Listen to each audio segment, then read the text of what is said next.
नमस्कार। अब हम गांधी के आर्थिक चिंतन की इस कड़ी में खादी का अर्थशास्त्र पर बात करते हैं। खादी का अर्थशास्त्र उनकी पुस्तक है जिसमें उन्होंने खादी और उससे जुड़े हुए संपूर्ण आर्थिक, मानवीय और नैतिक तत्वों को बताया है। गांधी जी ने आर्थिक आधार पर खादी के प्रयोग पर विशेष बल दिया। उनका खादी का अर्थशास्त्र साधारण अर्थशास्त्र से भिन्न है। 1919 में उनको सबसे पहली बार ये मालूम चला कि ये केवल चरखा है जिसको अंग्रेज़ों ने नष्ट करके भारत में गरीबी बढ़ाई है। तब उन्होंने 1920 के दशक में भारत की गरीबी के कारणों को एक वृहद मापदंड पर कसने की कोशिश की। उस समय उन्होंने चरखे को लोकप्रिय बनाने की कोशिश की जिससे कि शक्ति और पूंजी का केंद्रीकरण कम हो और धन का वितरण सही प्रकार से हो सके। गांधी जी ने खादी के सद्गुणों के बारे में 28 सितंबर 1940 को लिखा कि खादी की आध्यात्मिक विशेषताओं को मैं सबसे अधिक महत्व देता हूँ। उसमें आर्थिक विशेषता भी बहुत है। गांधी खादी को एक जीवन दर्शन की तरह देखते हैं। वे मानते हैं कि ग्रामीण समाज में जब तक लोगों के पास रोज़गार और आय नहीं होगी तब तक उनसे आज़ादी की बात करना, सत्य की बात करना और न्याय की बात करना ये सब कुछ व्यर्थ है, क्योंकि जब तक मनुष्य के पास पेट भरने के लिए साधन नहीं होंगे तब तक वह इन सब चीज़ों के बारे में नहीं सोच सकता। इसलिए उन्होंने गांवों को स्वावलंबी बनाने के लिए चरखे को एक आवश्यक साधन माना, जो कि गरीबी को समाप्त करने का एक स्थायी हल है और कृषि का भी पूरक है। वे ये मानते थे कि इस दृष्टि से चरखे की उपयोगिता एक राष्ट्रीय यथार्थ है। कताई और बुनाई का व्यवसाय लाखों लोगों को एक साथ रोजगार देता है। इसीलिए खादी की व्यवस्था तभी सफल हो सकती है जब उत्पादन और उपभोग का विकेंद्रीकरण हो। इसलिए उन्होंने चरखे को एक ओर तो मशीनी सभ्यता का विरोध का प्रतीक बनाया और दूसरी ओर श्रम के गौरव का प्रतीक बनाया। इस प्रकार भारतीय गांवों से गरीबी हटाने के कार्यक्रम में उन्होंने खादी के इस अर्थशास्त्र में चरखे को बहुत ही महत्व दिया। उनके अनुसार उन्होंने अपने एक लेख में जो 21 अगस्त 1924 को यंग इंडिया में छपा था, उसमें उन्होंने चरखे और खादी के अर्थशास्त्र के बारे में अपने तर्क प्रस्तुत किए। वे सबसे पहले मानते हैं कि यह उन व्यक्तियों के लिए उपयुक्त है जिनके पास समय है और जो कुछ धन कमाना चाहते हैं। इसको सीखने के लिए कोई बहुत अधिक ज्ञान की आवश्यकता नहीं होती। इसे आसानी से सीखा जा सकता है और हज़ारों लोग इसको पहले से ही जानते हैं। इसका उपयोग करने में अधिक पूंजी का निवेश नहीं किया जाता है।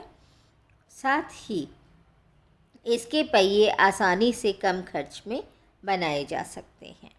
यह स्वाभाविक रूप से सामान्य व्यक्ति को प्रिय लगता है। अकाल और अभाव के समय में इससे तुरंत सहायता मिलती है। केवल इसके ही माध्यम से विदेशों में जाने वाला धन रोका जा सकता है, जो कि विदेशी कपड़ों को खरीदने में व्यय होता है। इससे गरीबों में वितरण सही प्रकार का होता है और योग्य व्यक्तियों को इसका लाभ मिलता है। इसके प्रयोग में साधारण सफलता से व्यक्तियों को तुरंत लाभ प्राप्त होता है।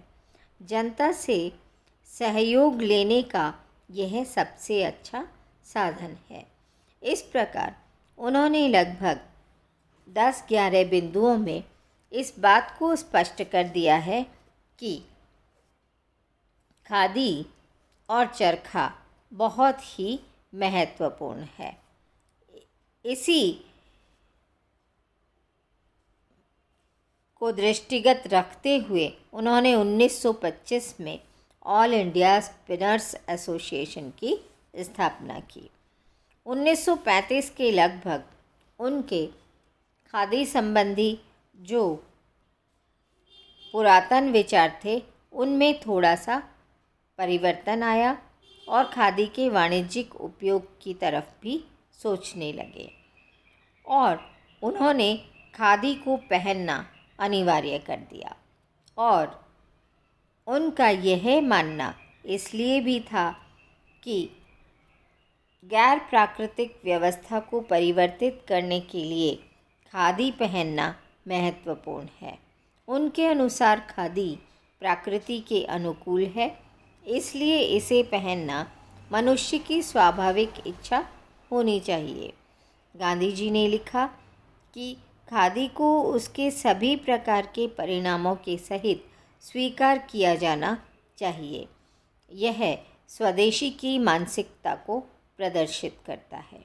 यह व्यक्ति के शारीरिक श्रम को बढ़ाता है और साथ ही मानसिक और शारीरिक श्रम का समान रूप से पूरे भारत में वितरण करता है, जिससे केवल शहरों में केंद्रित मानसिक और शारीरिक श्रम सभी 7 लाख गांवों में समान रूप से वितरित हो जाएं। इस प्रकार खादी जनता से संपर्क स्थापित करने का सबसे महत्वपूर्ण और प्रभावी साधन बन गया। गांधी मानते थे कि खादी में शक्ति को संगठित करने की अद्भुत शक्ति है। यह हजारों लोगों के द्वारा स्वेच्छा से बनाई जाती है। सभी लोगों को एकजुट करके शांतिपूर्ण तरीके से इसे सिखाया जा सकता है। उनके अनुसार चरखा जीवन के अहिंसात्मक तरीके को प्रदर्शित करता है।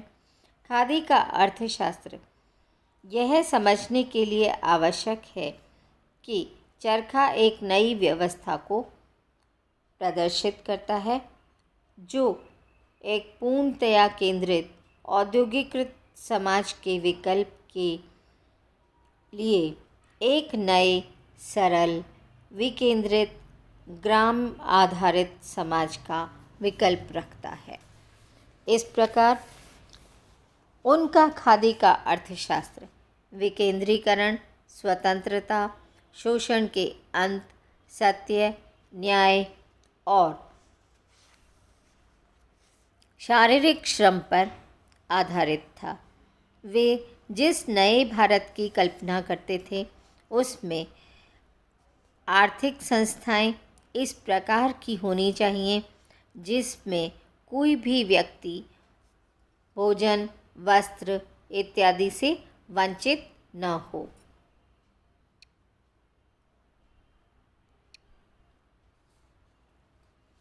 सभी को पर्याप्त कार्य मिले और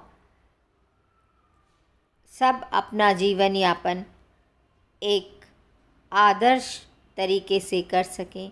ऐसा आदर्श सार्वभौमिक रूप से बनाना तभी संभव हो सकता है जब जीवन के लिए इन प्राथमिक आवश्यकताओं का उत्पादन का कार्य जनता स्वयं अपने हाथ में ले, न कि पूंजीपतियों के हाथ में हो। इस प्रकार खादी उनके लिए एक मिशन था और खादी का अर्थशास्त्र अपने आप में स्वराज्य और स्वदेशी दोनों को प्रतीक रूप में बताता था। आज भी गांधी जी के ये विचार प्रासंगिक हैं, क्योंकि आज जब हमने वैश्विक महामारी की स्थिति देखी, तब यदि हमारे पास इस तरह के छोटे छोटे कुटीर उद्योग धंधे होते तो इस प्रकार लोगों को बेरोज़गारी का सामना नहीं करना पड़ता और आज जो अर्थव्यवस्था अचानक संकट के दौर से गुज़र रही है वह नहीं होता। अतः पुनः हमें स्वराज्य के साथ साथ स्वदेशी की ओर भी बढ़ना होगा और स्वदेशी अपनाना हमारे लिए एक अनिवार्यता बनती जा रही है। अतः गांधी के विचार आज भी उतने ही प्रासंगिक हैं। अगले कुछ विषयों पर जो गांधी जी के विचारों को समेट कर लेकर आएंगे, उनके वीडियोज़ हम आगे चर्चा करेंगे। धन्यवाद।